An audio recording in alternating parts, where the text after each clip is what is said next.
Mama, that man is shaking. Can we help him? Keandra looked down at her son, then at the old man hunched over on the bus stop bench. December rain was coming down sideways in Baltimore, and the man's thin jacket was soaked through. His whole body trembled. She didn't think twice. She pulled off her coat, the only one she owned, walked over and wrapped it around his shoulders. Her hands shook the moment she let go. Now she was the one freezing, but she smiled at him anyway. "Stay warm, sir. Nobody should be out here like this." The old man looked up at her, tears in his eyes. He whispered, "God bless you, miss. That coat cost her $12 at a thrift store." But the man wearing it now owned a hospital worth $400 million, and in 72 hours Keandra's son would need that hospital to survive. Join me as we dive into this powerful story. But before we do, I started this channel because I believe stories like these need to be heard. Stories about real kindness, real struggle, and the moments that remind us we're all connected. If you believe that too, hit that subscribe button. Like this video. Share it with someone who needs it today. Let's build something meaningful together. Now let's get back to Keandra and the decision that changed everything. But Clarence Drummond was no ordinary old man. And that bus stop bench was the last place anyone would expect to find him. 2 hours earlier, Clarence had been sitting at the head of a mahogany conference table on the 14th floor of Drummond Medical Center, the hospital he built. The hospital with his name carved into the stone above the front entrance. 40 years ago, he'd started it with nothing but a small loan, a medical degree, and a promise he made to his dying mother. She'd passed from a heart condition that could have been treated if the family had money. They didn't. And Clarence swore that no child, no family would ever go through what his family went through. Not if he could help it. Drummond Medical Center grew into one of the top cardiac hospitals in the entire Mid-Atlantic region, a $400 million institution. Clarence had poured his life into it. Every hallway, every operating room, every policy that said no child gets turned away. But tonight the board wanted to sell. Medvance Health Group, a massive corporate chain out of Chicago, had put an offer on the table. The numbers were staggering. The board members sat there with dollar signs in their eyes, talking about shareholder returns and market valuation like the hospital was a stock ticker instead of a place where children's lives were saved. And the voice pushing hardest for the sale, it belonged to his own son. "Dad, this is business," Denzel had said, leaning forward in his chair. "Medvance is offering 3 times the current valuation. We'd be foolish to walk away from that." Clarence had looked at his son, 42 years old, brilliant surgeon, top of his class at Johns Hopkins. But somewhere along the way, Denzel had stopped seeing patients and started seeing numbers. This hospital was built to serve people, Denzel, not to be flipped like a piece of real estate. And it has served people for 40 years. But the world has changed, Dad. Healthcare is a business now. You can't run a hospital on idealism. The room had gone quiet. 8 board members. Not one of them spoke up for Clarence. Not one. He'd stood up slowly, looked around the table at the faces he'd trusted for decades. Then he said very quietly, "This hospital will not be sold. Not while I'm alive." And he walked out. He didn't call his driver. Didn't take the elevator to the parking garage where his black Cadillac sat waiting. He just walked. Straight out the front doors into the December rain down Lombard Street, past the inner harbor through the wet, empty blocks of downtown Baltimore. The rain soaked through his wool suit jacket in minutes. His $800 Italian shoes squished in the puddles. His white hair was plastered flat against his head. But he kept walking, because the cold outside was nothing compared to what he felt inside. Betrayed. By his own son. By the people he'd trusted to protect what he built. Ooh. He ended up at a bus stop on Eastern Avenue, an old metal bench with a cracked plastic roof that did almost nothing to block the wind. He sat down heavily. His hands were shaking, and not just from the cold. He was 74 years old, exhausted in a way that sleep couldn't fix. To anyone walking by, he looked like just another homeless man trying to survive another freezing night in Baltimore. His soaked clothes hung heavy on his frame. Rain dripped from his chin. His shoulders were hunched against the wind. And that's exactly how Keandra found him. But before we get to that moment, you need to understand who Keandra Carter was. Because when she gave that old man her coat, she wasn't just being kind, she was being herself. And her story is just as important as his. Keandra was 31 years old. She worked 2 jobs, Monday through Friday, she cleaned rooms at the Harborview Inn near the waterfront. Checkout at noon meant 12 rooms stripped, scrubbed, and reset before 3 o'clock. Then she'd take the number 7 bus across town to Mama T's Kitchen, a small soul food restaurant on North Avenue where she waited tables from 5 until close. On a good night, she made about $40 in tips. On a bad night, less than 20. She lived in a studio apartment on East Baltimore Street with her 7-year-old son, Malachi. The apartment was small, 1 room, a kitchenette, and a bathroom with a shower that only ran hot for about 6 minutes. But it was theirs, and Keandra kept it spotless. Malachi was the center of her universe, a bright, curious, talkative boy with a wide smile and eyes that never stopped moving. He loved drawing. He loved asking questions about everything. He loved pretending to be a superhero. But Malachi was also sick. He'd been born with a condition called tetralogy of Fallot, a congenital heart defect, 4 problems with the heart all at once. His doctor at the free clinic had explained it to Keandra when Malachi was just 3 months old. She still remembered every word. This condition affects about 1 in every 2,500 babies born in America, Miss Carter.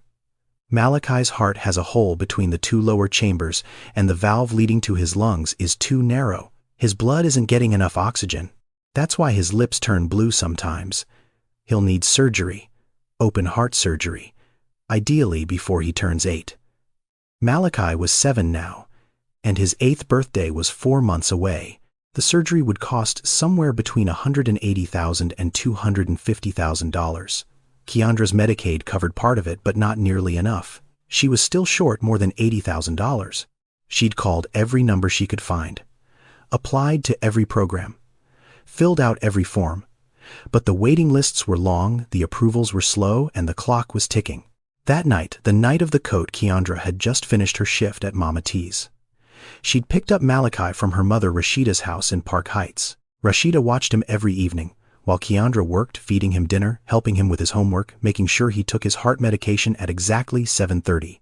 Keandra counted her tips on the bus ride to her mother's house, $23.50. She folded the bills carefully into her wallet and checked her phone. No missed calls from the hospital. No emails about financial assistance. Nothing. Malachi was asleep on Rashida's couch when she got there. She carried him to the bus stop, his head heavy on her shoulder. He woke up halfway there, groggy but alert the way kids do. "Mama, I'm cold." "I know, baby. Bus is coming soon." That's when Malachi spotted the old man on the bench, shaking, soaked, alone, and Malachi tugged on Keandra's sleeve and said the words that started everything.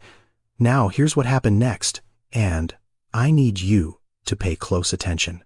Because this moment, this small, ordinary moment at a bus stop in the rain, it was about to set off a chain of events that neither Keandra nor Clarence could have imagined." Malachi pulled away from his mother and walked right up to the old man. No hesitation, no fear, just a 7-year-old boy with a broken heart literally walking toward a stranger because he saw someone who needed help. "Are you cold, sir?" Malachi asked. His voice was small but steady. "My mama says nobody should be cold if we can help it." Clarence looked up, and the first thing he noticed wasn't the boy's words. It was his lips. They had a faint bluish tint, a cyanotic shade that most people would never notice. But Clarence had spent 40 years building a cardiac hospital. He'd seen that color 1,000 times. He knew exactly what it meant. This child had a heart condition, but the boy was smiling. Wide and warm like the cold didn't bother him at all. Like helping a stranger mattered more than his own discomfort.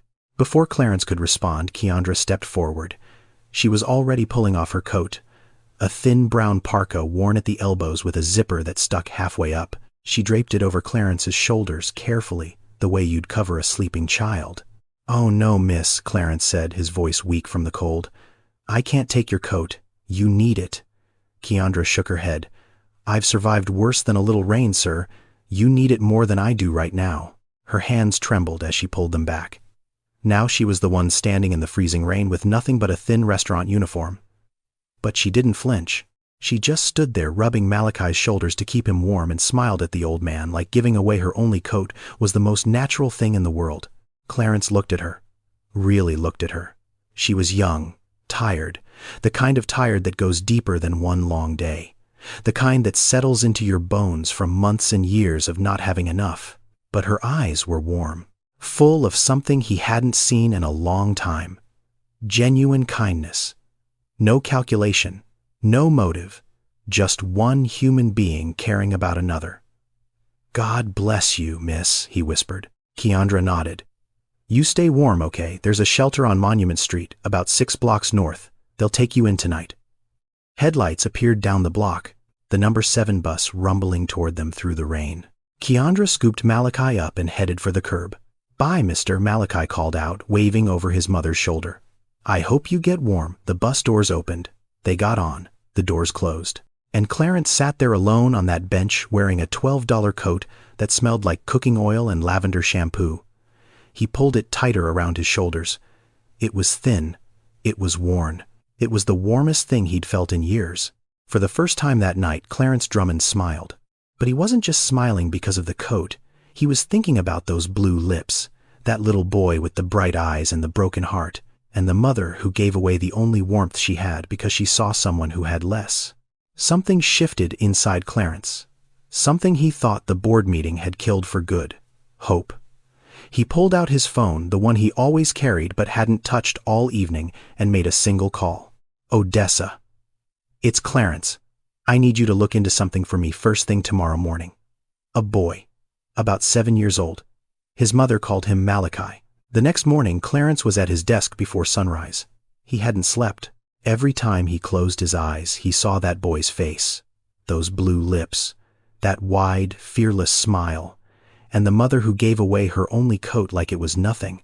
At 6:15, he picked up his phone and called the one person he trusted more than anyone in the world. Odessa Monroe had been the head nurse at Drummond Medical Center for 28 years.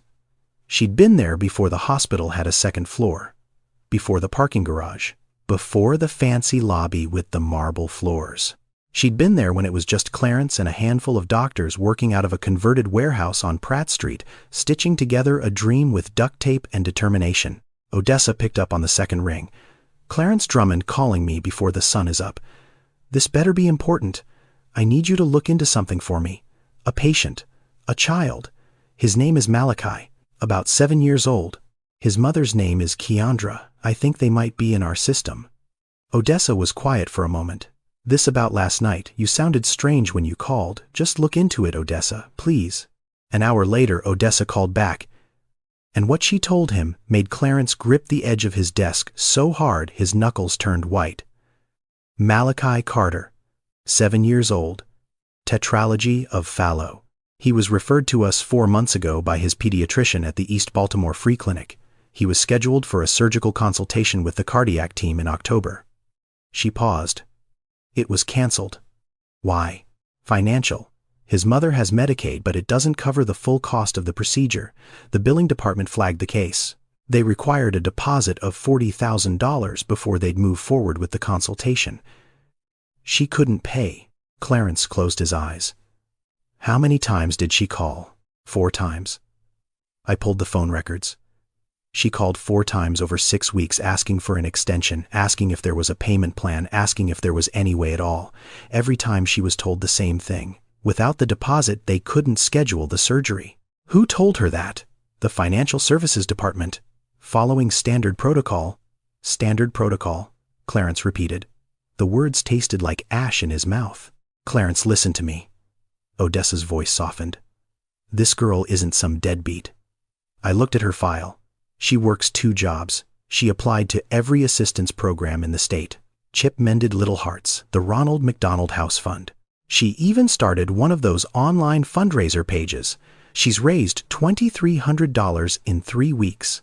She needs $80,000 more. Clarence said nothing. You know what's happening out there, right? Odessa continued. 66% of bankruptcies in this country are tied to medical bills. This girl isn't lazy. She's drowning. And our hospital, your hospital, is holding her head under the water. That last sentence hit Clarence like a sledgehammer. His hospital. The hospital he built so that no child would ever be turned away. The hospital that had his mother's name on the pediatric wing. And it was turning away a 7-year-old boy with a broken heart because his mother couldn't write a check for $40,000. He sat there in his leather chair surrounded by awards and framed photographs and 40 years of accomplishments, and he felt sick. "Thank you, Odessa," he said quietly. "I'll handle it. Clarence, what are you going to do? I don't know yet, but that boy is getting his surgery." That afternoon, Clarence called Denzel into his office. Not the boardroom, not a conference call. His private office. Just the two of them. Denzel arrived in his white coat, stethoscope around his neck, looking like exactly what he was. A world-class cardiac surgeon. Top 5 in the country for pediatric heart repair. Clarence had never been more proud of his son's hands, or more disappointed in his heart. "I need to ask you something," Clarence said.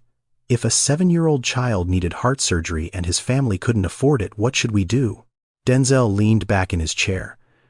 "That depends on the specifics. What's their insurance situation? Medicaid doesn't cover the full procedure. Family can't make the deposit. Then we refer them to the state assistance program. There's a wait list, but that's the appropriate channel. The wait list is 8 months long, Denzel. The child needs surgery now." "Dad." Denzel's voice took on that careful, measured tone he used when he thought his father was being unreasonable. "We can't absorb every case that falls through the cracks. The board is already reviewing our charity write-offs. If we start making exceptions, where does it end?" "It ends with a child being alive," Clarence said. "That's emotional thinking, not strategic thinking." Clarence stared at his son, and for a moment he didn't see the 42-year-old surgeon. He saw himself, 30 years younger, sitting in this very chair telling his accountant that the numbers had to work, that they'd figure out the community programs later, that right now the priority was growth. He'd built the machine, and now the machine was running exactly the way he'd designed it. Efficient, profitable, and heartless. Clarence remembered the day Drummond Medical Center opened its doors. He'd stood on the front steps, with Odessa beside him, a crowd of neighbors and community members filling the sidewalk, and he'd said, "This hospital will never turn away a child. Not today. Not ever." He wondered when that promise had become just words on a wall. "You can go, Denzel," Clarence said quietly.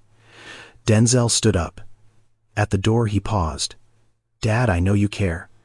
But caring doesn't keep the lights on." After his son left, Clarence sat alone for a long time. Then he made a decision. He wouldn't use his money to fix this. Not yet. He wouldn't pull rank or override the board. He needed Denzel to see what he had seen, to feel what he had felt on that bench in the rain. He needed his son to remember why he became a doctor in the first place. But first he needed to see Keandra again. Meanwhile, across town, Keandra was fighting her own battle. And she was losing. It started at 7 in the morning, the day after she'd given her coat to the old man at the bus stop. She sat on the edge of her bed with her phone in one hand and a list of numbers she'd written on the back of an envelope. First call. The Children's Health Insurance Program helpline. She'd already applied twice. Both times denied because her income was $600 over the threshold. "I'm sorry, ma'am. Based on your household income, you don't qualify for expanded coverage at this time, but I can't afford the surgery without it. My son needs open heart surgery." "I understand, ma'am. I can transfer you to our appeals department. The current wait time for an appeal review is 12 to 16 weeks.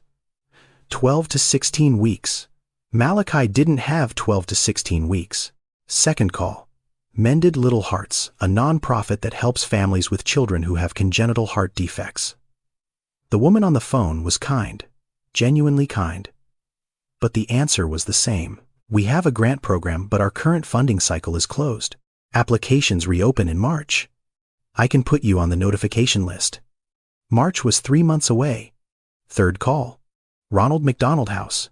They could help with housing during the hospital stay, but not with the surgery cost itself. Fourth call. A medical debt assistance organization she'd found online at 2 in the morning. They asked her to fill out a 20-page application and said the review process takes 6 to 8 weeks. By noon, Keandra had made 11 calls. 11 different organizations. 11 different versions of the same answer. "Not right now. Not yet. Fill out this form. Get in this line. Wait." She put the phone down and pressed her hands against her eyes. She would not cry. Not during the day.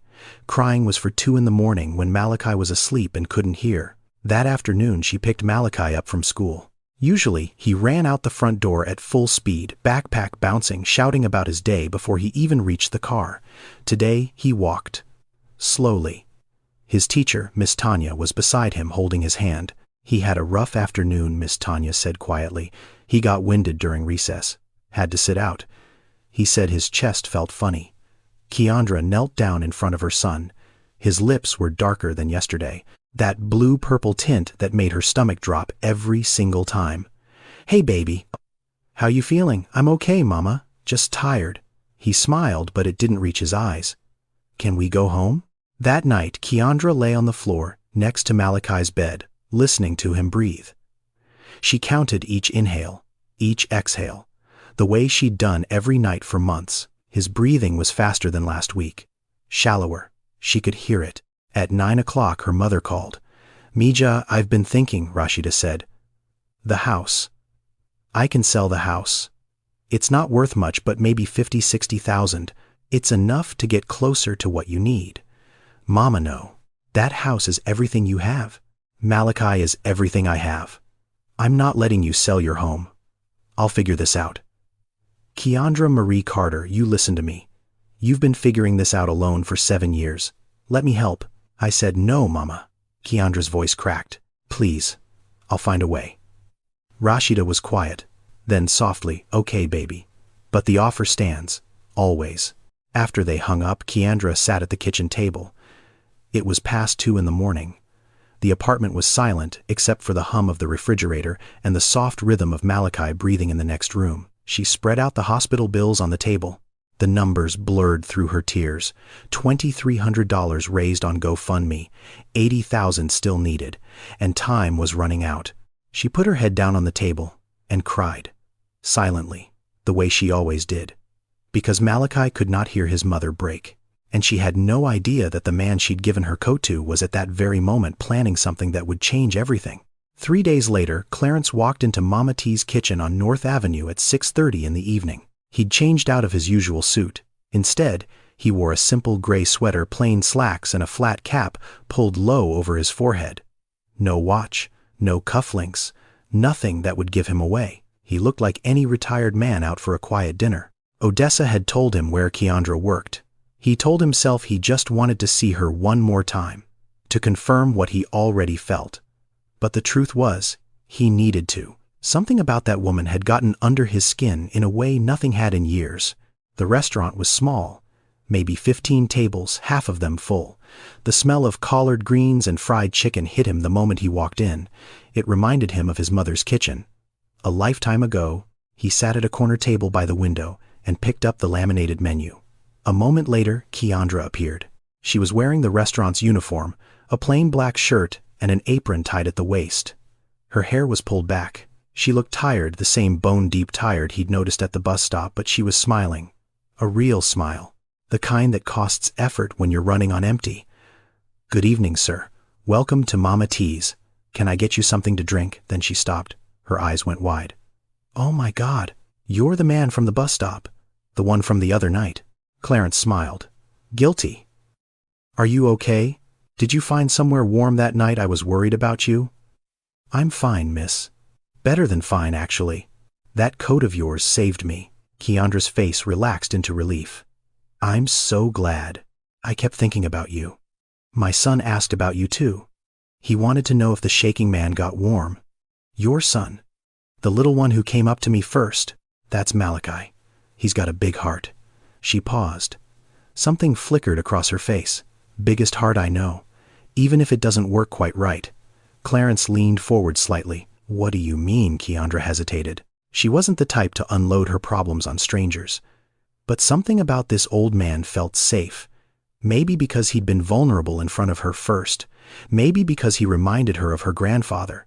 "He has a heart condition," she said quietly. "He was born with it. He needs surgery, but it's complicated.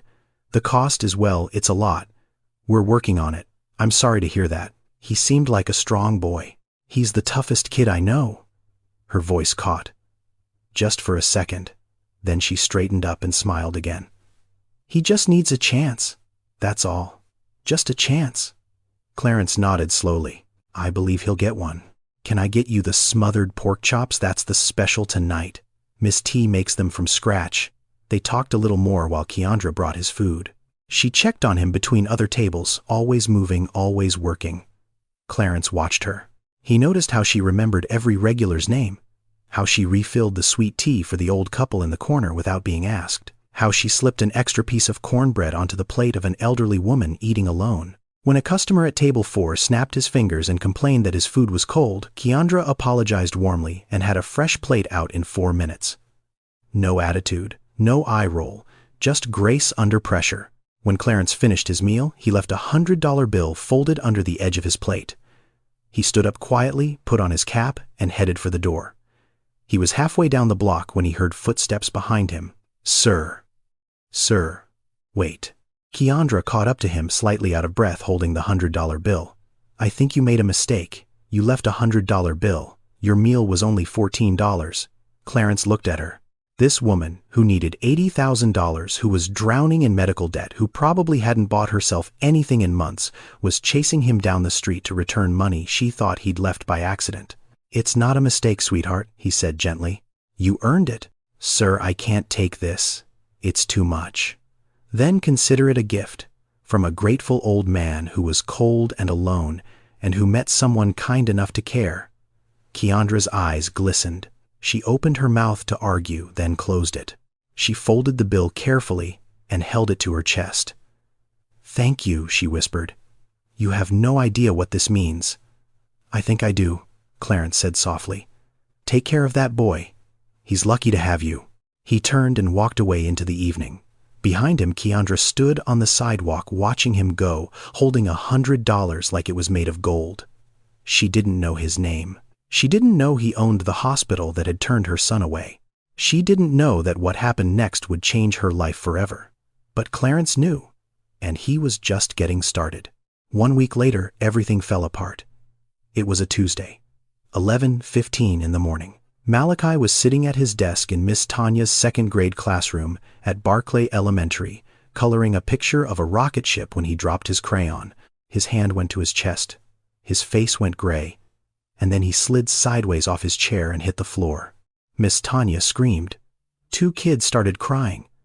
The school nurse was there in 90 seconds. She checked his pulse. It was racing, irregular.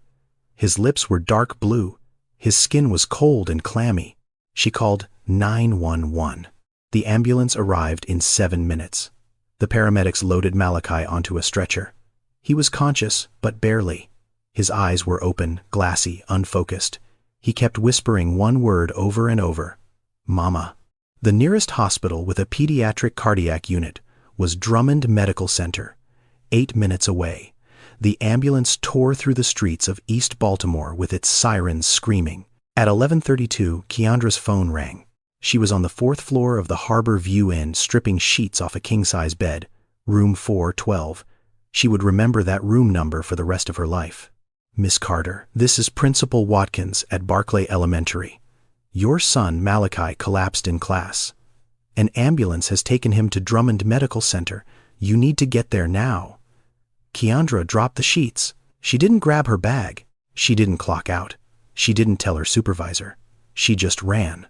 Down the hallway, down 4 flights of stairs, out the front door of the hotel into the cold December air, still wearing her gray housekeeping uniform with the name tag pinned to her chest. She couldn't afford a cab. The bus would take 30 minutes, so she ran. 6 blocks to the number 7 bus stop, caught the bus by seconds, rode it for 12 agonizing minutes, then ran another 3 blocks from the bus stop to the hospital entrance. She burst through the emergency room doors at 12:08, hair wild, chest heaving, eyes frantic. My son, Malachi Carter. He was brought in by ambulance. Where is he?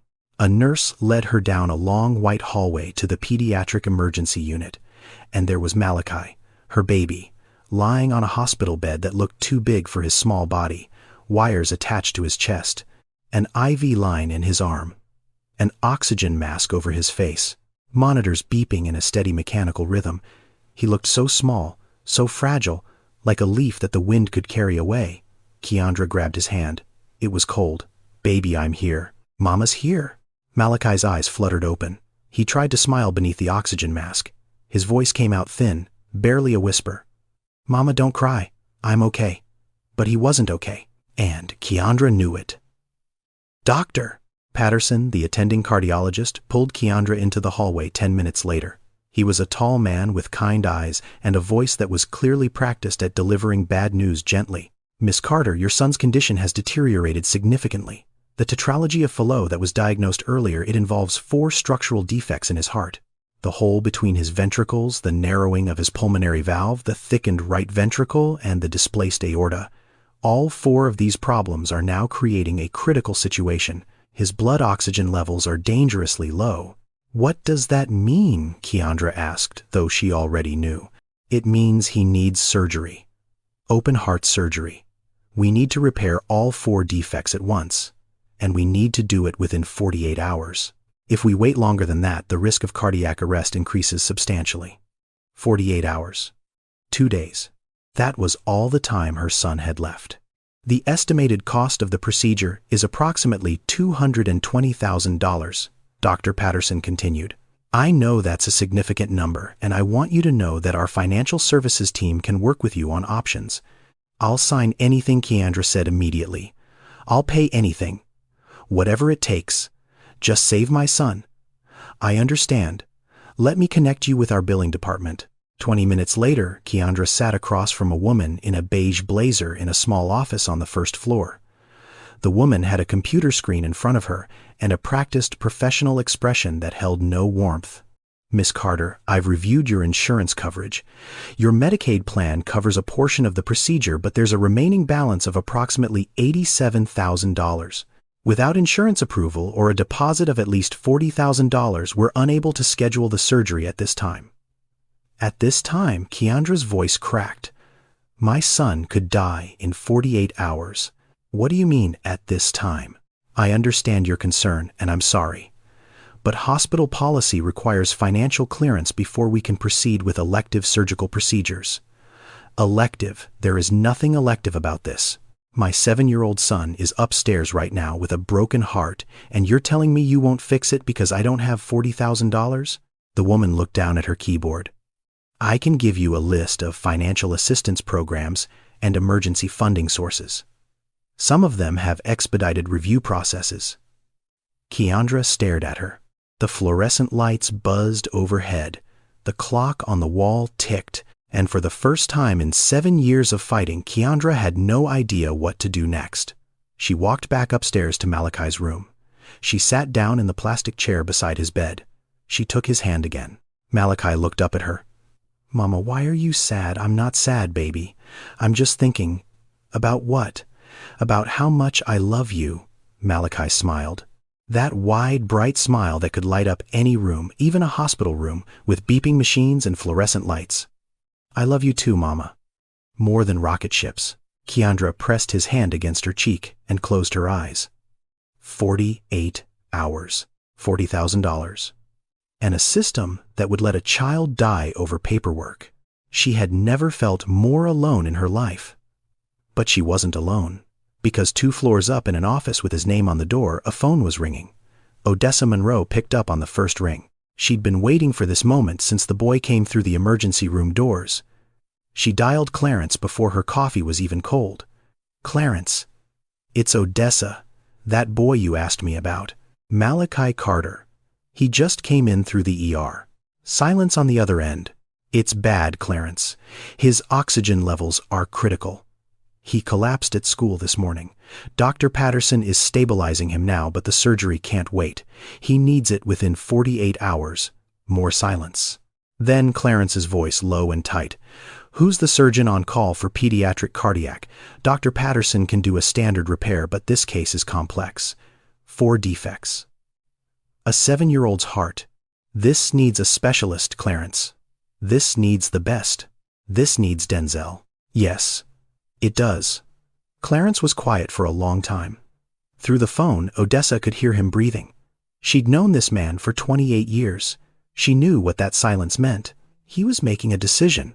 Set up a meeting with my son, Clarence said finally. Tonight. My office. 8 o'clock. And if he says no, then I'll have to find another way. But he won't say no. Not after he hears what I have to tell him." Clarence hung up. He sat alone in his study at home looking at the framed photograph on his desk.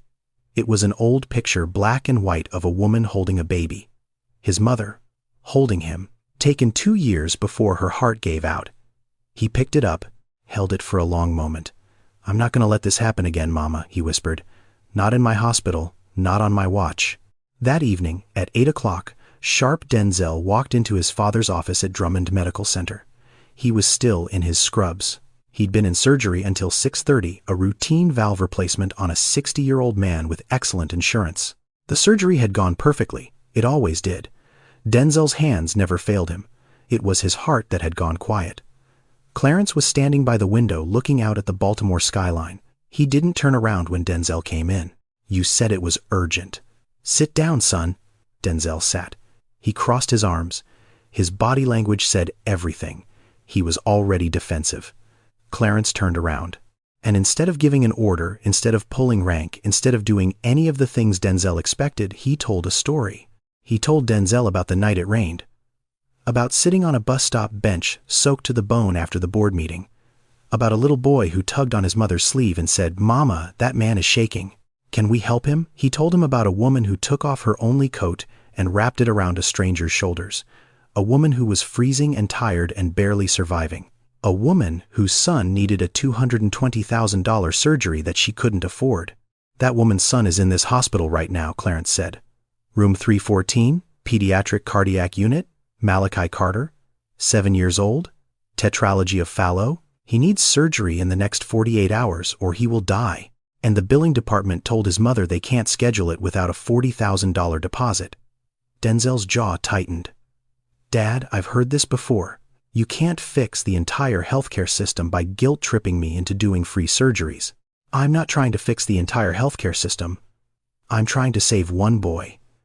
"And what about the next one, and the one after that? Where does it stop?" Clarence leaned forward. "When you were 12 years old, you told me you wanted to be a heart surgeon. Do you remember what you said when I asked you why?" Denzel said nothing. "You said, because I want to fix what's broken inside people, Dad. Not just their hearts. Everything." Denzel's face flickered. Just for a second, something moved behind his eyes. "That was a kid talking," he said. "The real world doesn't work that way." "Then, why does a 7-year-old boy have to die because the real world doesn't work that way?" The room went silent. The clock ticked on the wall. Neither of them moved. "You're guilt-tripping me," Denzel said, but his voice had lost its edge. "No. I'm reminding you who you are. You took an oath, Denzel. You stood in front of your professors and your classmates, and you swore to do no harm. You swore to put the patient first. Not the billing department. Not the board of directors. The patient. You think I don't know that?" Denzel's voice rose. "You think I don't think about it every single day I became a doctor to help people, Dad. But this hospital runs on money, and every charity case we take on is another argument with the board. Another fight I have to have. I'm tired of fighting." "Then stop fighting the board," Clarence said quietly, "and start fighting for the boy." Denzel stood up. His chair scraped against the floor. He walked to the door. Put his hand on the handle. "Room 314, he said without turning around. "Room 314. Denzel opened the door and walked out. He didn't say yes, but he didn't say no. And Clarence sat there, his hands clasped together, hoping that somewhere inside his brilliant, stubborn, broken son, there was still a 12-year-old boy who wanted to fix what was broken. The next morning at 6:15, Denzel walked into Drummond Medical Center through the staff entrance. He told himself he was just going to check the file, review the imaging, see if the case was even operable. He was not going to visit the patient. He was absolutely not going to get emotionally involved. He pulled up Malachi's chart on his tablet. Tetralogy of Fallot, severe. The echocardiogram showed all 4 defects clearly. The ventricular septal defect was large. The pulmonary stenosis was critical. The right ventricular hypertrophy was advanced. And the overriding aorta was positioned exactly where it shouldn't be. It was a complex case. Textbook, but complex. Denzel studied the imaging for 20 minutes. He ran the numbers in his head. Surgical approach, bypass time, recovery protocols. His hands were steady. His mind was clear. This was the part of medicine he loved. The puzzle, the precision, the certainty that his skills could make the difference between life and death. Then he made a mistake. He walked past room 314 on his way to the surgical wing, and the door was open. Malachi was awake, sitting up in bed with a crayon in one hand and a piece of paper in the other. The IV line ran from his arm to a bag on a metal pole. The oxygen monitor was clipped to his finger, casting a soft red glow. His lips were still that faint shade of blue that Denzel had seen in hundreds of patients. But he was drawing, tongue poking out the side of his mouth in concentration. Completely absorbed, Keandra sat beside him in the plastic chair, reading from a picture book in a voice that was warm and animated, doing different voices for each character. Her eyes were red and puffy from crying, but her voice never wavered. Not in front of her son.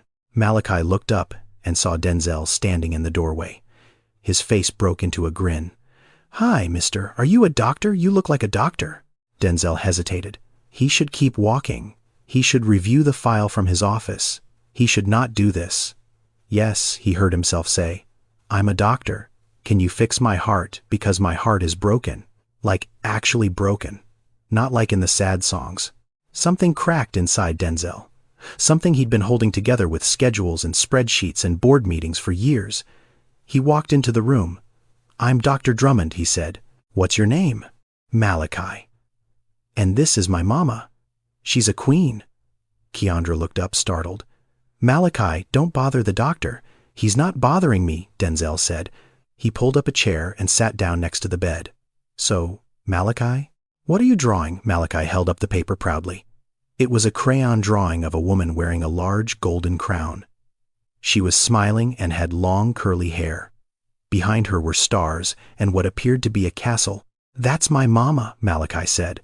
"I drew her as a queen. Because she's a queen. She just doesn't know it yet." Denzel looked at the drawing. Then he looked at Keandra, who was pressing her hand over her mouth, trying not to cry. And he looked back at Malachi. 7 years old, blue lips, broken heart, drawing his mother as royalty in a hospital bed because he didn't know how else to tell her she was everything. "That's a really good drawing," Denzel said. His voice was thick. "You can have it if you want," Malachi offered. "I can make another one for Mama." "I'd like that. Thank you, Malachi." Denzel stayed for 15 minutes. He listened to Malachi talk about rocket ships and his favorite cartoon and the dog he wanted to get when he was bigger. He watched the boy's oxygen levels on the monitor. He watched how Keandra held her son's hand the entire time without ever letting go. He noticed the housekeeping uniform she was still wearing, the name tag, the shoes that were worn down at the heels from standing all day. When he left the room, he stood in the hallway for a long moment, alone, holding a crayon drawing of a queen. Then he went to find Keandra. She was standing at the vending machine at the end of the hall, staring at the options but not buying anything. She couldn't afford to waste $1. "Miss Carter."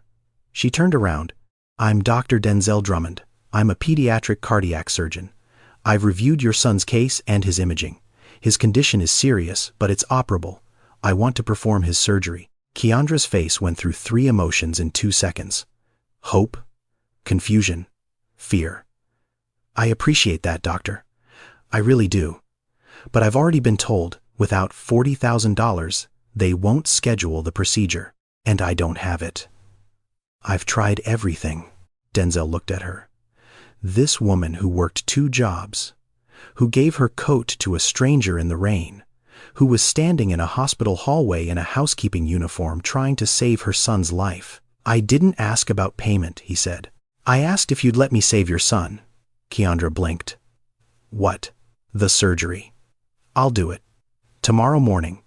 No deposit, no billing department. Just me, my team, and your son." "I don't understand." "Why? Why would you do this?" Denzel was quiet for a moment. He thought about his father's face last night. He thought about the oath he'd taken. He thought about a 12-year-old boy who once wanted to fix everything that was broken. "Because someone reminded me why I became a doctor." Keandra stared at him. Her chin trembled. Tears spilled down her cheeks. She opened her mouth to speak, but nothing came out. So she just nodded, over and over, nodding through the tears. "Thank you," she finally managed. "Thank you. You have no idea what this means. I think I do, Denzel said softly. And he meant it. Then Keandra stopped. Something clicked behind her eyes. Drummond. Your name is Drummond, like the hospital, yes. My father built this place. Keandra looked at him for a long moment. Something flickered across her face. A shadow of recognition. A question forming. But it didn't fully take shape, not yet. Your father must be a good man, she said. Denzel thought about his father sitting alone in his office begging his son to remember who he was. He is, Denzel said quietly. He really is. The surgery was scheduled for 6 in the morning. Keandra was up at 4. She hadn't slept. She'd spent the night in the plastic chair next to Malachi's bed watching his chest rise and fall, counting breaths the way she'd done 1,000 times before. But tonight was different. Tonight might be the last time she had to count. At 5:15, 2 nurses came in to prep Malachi. They were gentle, kind. One of them had a warm smile and spoke to Malachi like he was the most important person in the building, because right now he was. Malachi was groggy, but awake. They put him in a small hospital gown with tiny blue stars on it. He looked so small in that gown, so fragile, like a bird with a broken wing. Mama, I'm right here, baby. When I wake up, will my heart be fixed? Keandra knelt beside the bed. She took his face in both hands and looked straight into his eyes. Yes, baby. When you wake up, you'll be able to run as fast as you want. No more sitting out at recess. No more getting tired on the stairs. You're going to run, Malachi, as fast as the wind. He smiled, that wide, beautiful smile. Faster than Jalen, way faster than Jalen. He giggled. Then his face got serious. Mama, are you scared? A little bit. Don't be. The doctor with the nice voice said he's going to take care of me. And I believe him. Keandra kissed his forehead, held it there, let herself breathe him in.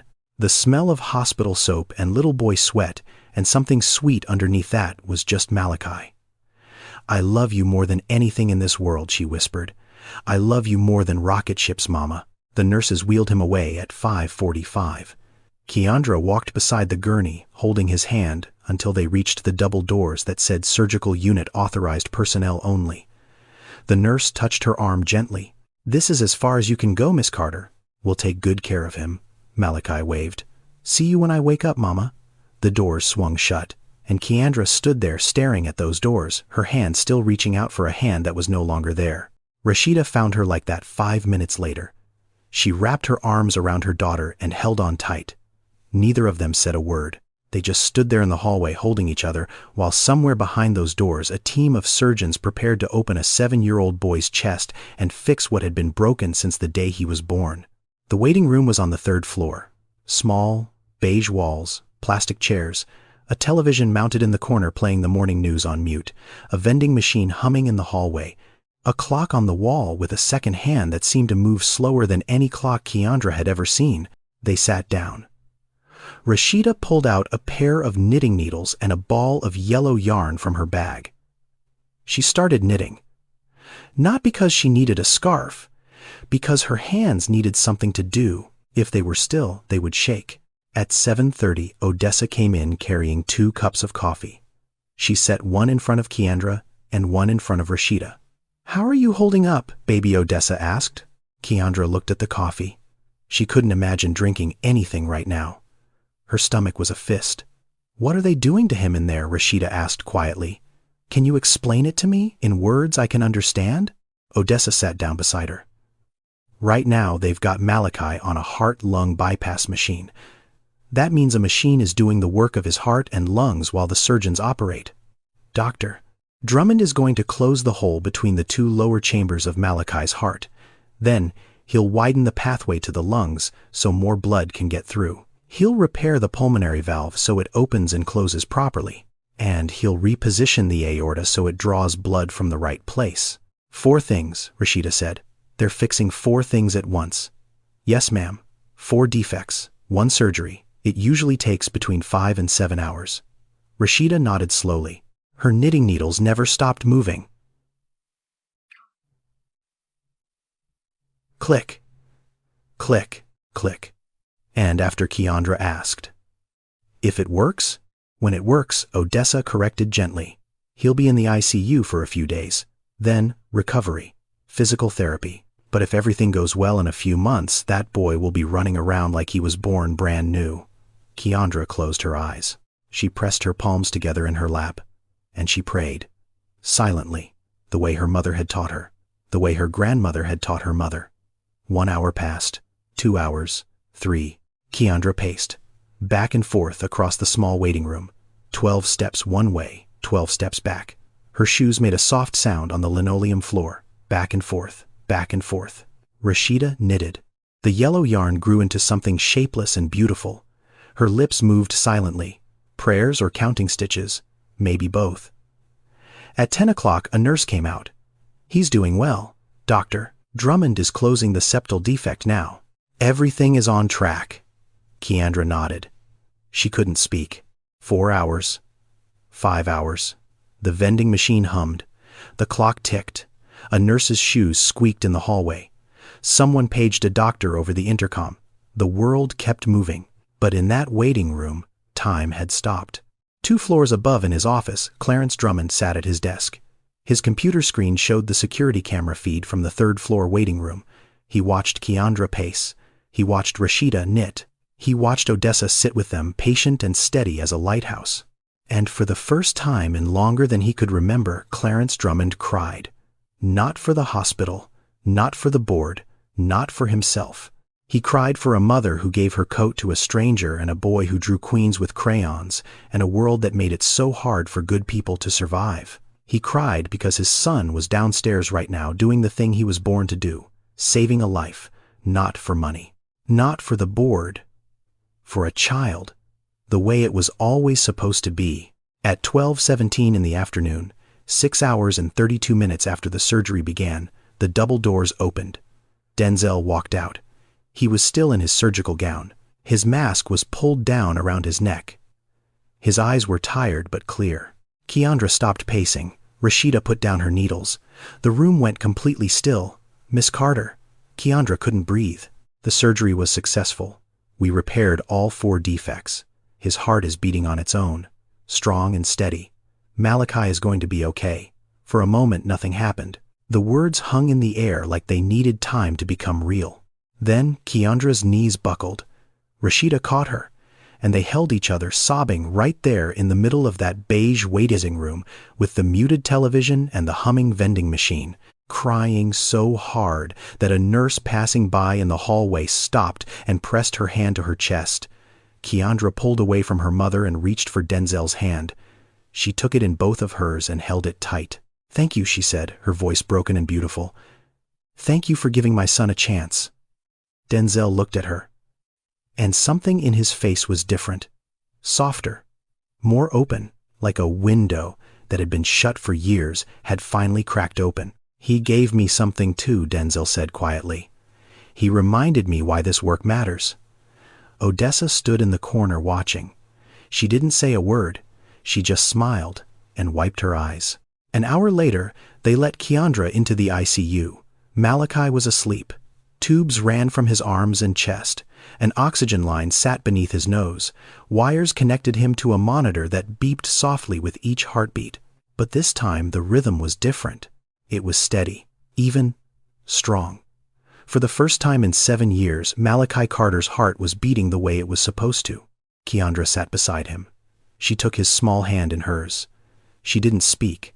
She just listened to the monitor, that steady, beautiful beep, the sound of her son's heart, finally whole. 3 days later, Malachi was sitting up in bed eating orange Jell-O and complaining that the hospital gown was itchy. His color was better. His lips were pink, actually pink. Keandra kept staring at them, amazed, like she was seeing her son for the first time. That afternoon, a nurse came in and told Keandra that someone wanted to meet her, a donor who had covered the full cost of Malachi's surgery. "A donor," Keandra frowned. "I didn't know anyone was paying for this." "I thought, Doctor." Drummond arranged it through the hospital. "The benefactor would like to explain in person. Conference room B, 4th floor. Whenever you're ready."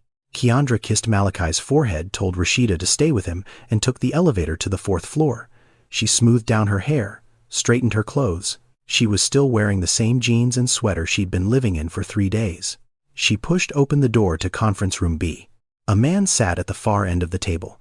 He was wearing a dark blue suit, perfectly pressed, silver cufflinks. His white hair was neatly combed. He had deep brown eyes, and when he looked up at her, those eyes held something complicated. Gratitude, guilt, hope. Keandra recognized him instantly. "You," she whispered. "You're the man from the bus stop." Clarence Drummond stood up slowly. "Yes, and I owe you an explanation." Keandra didn't sit down. She stood in the doorway, her hand still on the door handle like she might need to leave at any moment. "My name is Clarence Drummond. I'm the founder of this hospital." The room tilted.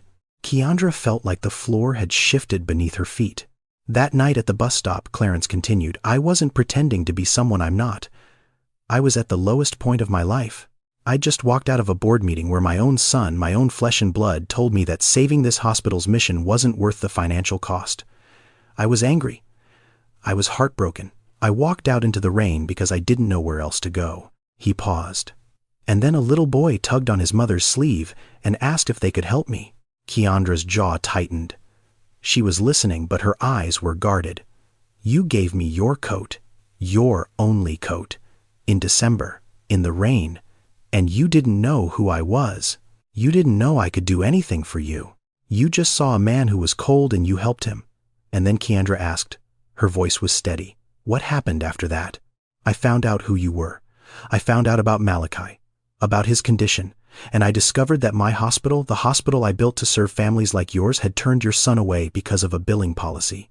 "You arranged all of this," Keandra said. "Not a question. A statement. The surgery. Denzel. All of it. I asked my son to do what he was trained to do. What he was called to do. But Keandra, I didn't make him care. He walked into that room and saw your son, and something changed in him. That was real." Keandra was quiet for a long time. She walked to the window and looked out at the Baltimore skyline. The harbor, the buildings, the streets where she'd spent her whole life struggling. "I'm grateful," she said finally. "I'll be grateful every day for the rest of my life that my son is alive, that his heart is beating, that he's going to grow up." She turned around. "But Mr. Drummond, what about the next mother, the one who doesn't happen to give her coat to a billionaire, the one sitting in that waiting room right now with the same bills I had and no one who knows her name? What happens to her?" The question landed on Clarence like a stone dropped into still water. He opened his mouth, then closed it, because she was right, and he knew it. "That," Clarence said quietly, "is exactly what I've been asking myself, and I think I finally have an answer." 1 week later, Clarence called an emergency meeting of the Drummond Medical Center Board of Directors. Every seat at the long conference table was filled. Denzel sat to his father's right. For the first time in years, they were on the same side of the table. Clarence stood at the head of the room. He didn't use notes. He didn't use a presentation. He just spoke. 40 years ago, I built this hospital because my mother died of a heart condition that could have been treated if our family had money. I stood on the front steps on opening day and I made a promise. This hospital will never turn away a child. I broke that promise." The room was silent. 3 weeks ago, a 7-year-old boy collapsed at his school because his heart was failing. His mother had called this hospital 4 times, begging for help. 4 times she was told to come back when she had $40,000. That boy almost died, not because medicine failed him, because we failed him. He looked around the table. "Today, I'm announcing the creation of the Malachi Fund, named after that boy. This fund will cover the full cost of cardiac surgery for any child under 18 who cannot afford treatment, regardless of their insurance status. It will be funded by allocating 15% of the hospital's annual operating surplus." Murmurs around the table. A board member in a gray suit leaned forward. "Clarence, 15% of the surplus, that's millions of dollars a year. The shareholders won't agree to that." "Then I'll buy them out," Clarence said calmly. "Every single share, with my personal assets, and I'll convert this hospital to a fully nonprofit institution. I've already had my lawyers draw up the paperwork." Silence. Denzel stood up. Every eye in the room turned to him. "I've spent 15 years fixing hearts on operating tables," Denzel said. "I'm one of the best cardiac surgeons in this country. But I've been so focused on the science that I forgot about the people. A 7-year-old boy reminded me, and his mother reminded me." He paused. I'm committing to performing 2 pro bono surgeries per month through the Malachi Fund, and I'm asking every surgeon in this hospital to consider doing the same." He looked at his father, Clarence looked back, and between them, something that had been broken for a very long time began to heal. The board voted reluctantly, 11-3 in favor. After the meeting, Clarence asked Keandra to come to his office. "I have a proposition for you," he said. "This hospital needs a patient advocate, someone whose job it is to help families navigate the system, to make sure no mother sits in that waiting room alone, drowning in paperwork and fear. The position pays $62,000 a year with full benefits. Health, dental vision. I want you to take it." Keandra stared at him. "You want me to work here at the hospital? I want you to do here what you already do everywhere else. Take care of people." "Mr. Drummond, I'm not a doctor. I'm not a nurse. I clean hotel rooms and wait tables. You're a mother who fought the entire healthcare system to save her son. You understand what these families go through because you've lived it. There's no degree in the world that teaches that." Patient advocacy is one of the fastest growing roles in American healthcare. The Affordable Care Act expanded coverage, but millions of families still fall through the gaps. They need someone on their side, someone who speaks their language, someone who has been where they are. Keandra was quiet. "Why me?" she asked. "Because when you sat in that waiting room, terrified and alone, you swore you'd find a way. And you did. I want you to help other mothers find their way too." Keandra thought about it for a long time. She thought about the hotel rooms, the restaurant shifts, the bills that never stopped coming. She thought about Malachi upstairs in his hospital bed drawing pictures of rocket ships and queens. And she thought about the woman in the billing office, the one in the beige blazer who had looked at her computer screen and said, "Without a deposit of at least $40,000, we can't schedule the surgery at this time."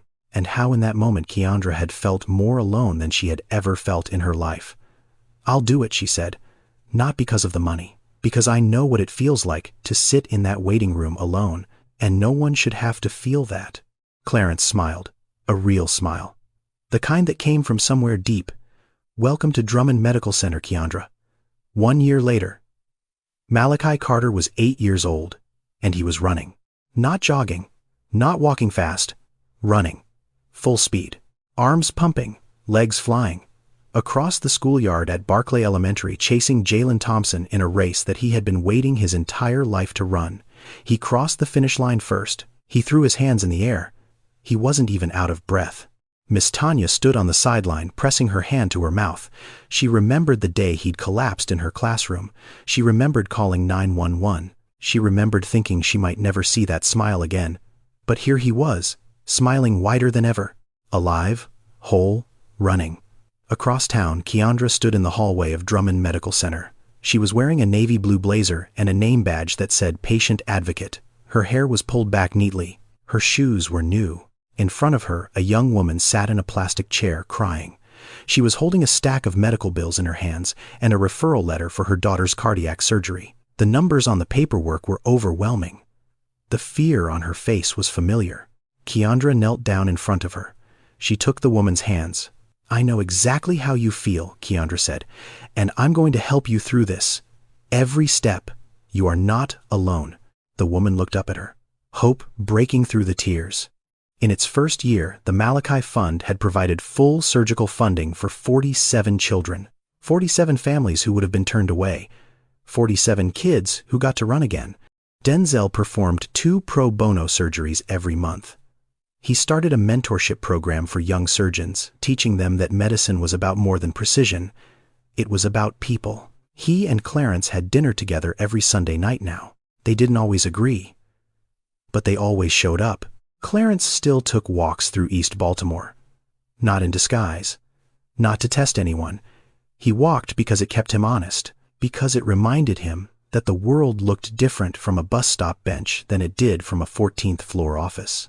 And every time he passed that particular bench on Eastern Avenue, the one where he'd sat shivering in the rain, he smiled, because that bench was where everything changed. That evening, Keandra came home from work. She opened the front door of the small house she'd been able to rent in a better neighborhood. Clean, bright, 2 bedrooms, a yard where Malachi could run, Mama Malachi slammed into her legs like a small tornado. She scooped him up and held him tight. He smelled like grass and sweat, and boy, his cheeks were flushed from running. His lips were pink, beautifully, perfectly pink. "I beat Jalen today," he said, "by a lot. I'm so proud of you, baby." She carried him inside and set him down. He ran off to his room to draw. And as Keandra hung up her coat by the door, her eyes landed on the wall above the couch. There, in a simple wooden frame, hung a crayon drawing. A woman with curly hair, wearing a large golden crown, stars behind her, a castle in the background, and at the bottom in wobbly 7-year-old handwriting the words, "My mama. She's a queen. She just doesn't know it yet." Keandra stood there for a moment looking at that drawing. And she thought about everything that had happened. A cold night, a shivering man, a $12 coat, a broken heart that got fixed, a system that got changed, a life that got saved. Not just Malachi's, hers too, and Clarence's, and Denzel's, and 47 other families who would never know about the night it all started. She hadn't given away a coat that night. She'd given away a piece of herself, and somehow the world gave everything back. From down the hall, Malachi called out, "Mama, come look, I'm drawing a new one." "It's you and me in rocket ships." Keandra wiped her eyes. She smiled, and she went to her son. "Thank you for watching. If this story touched you, share it with someone who needs to hear it today. Subscribe so you don't miss the next one. And remember, sometimes the smallest act of kindness can save a life you didn't even know was in danger. Love you all.